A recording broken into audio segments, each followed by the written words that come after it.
Blackstone Audiobooks presents The Secret Adversary by Agatha Christie. The book is dedicated to all those who lead monotonous lives in the hope that they may experience at second hand the delights and dangers of adventure.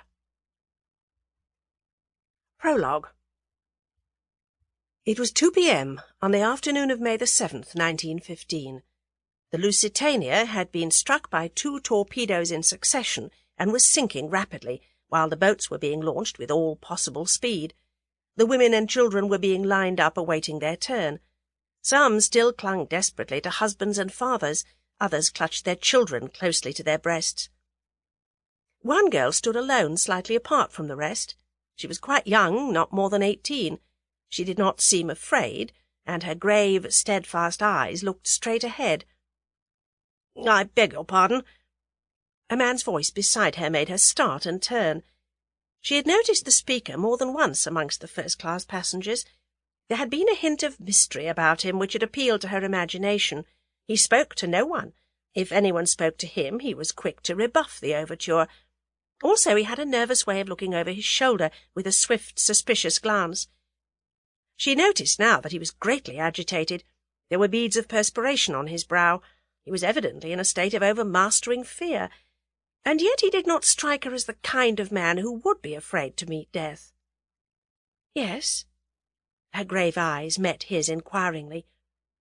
He stood looking at her with a kind of desperate irresolution. "It must be," he muttered to himself. "Yes, it is the only way." Then aloud he said abruptly, "You are an American?" "Yes." "A patriotic one?"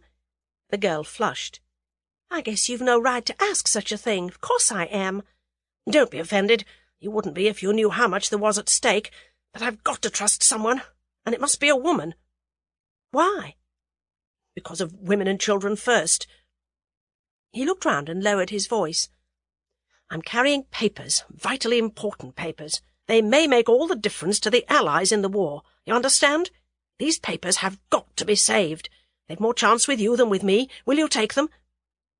The girl held out her hand. "Wait, I must warn you. There may be a risk, if I've been followed.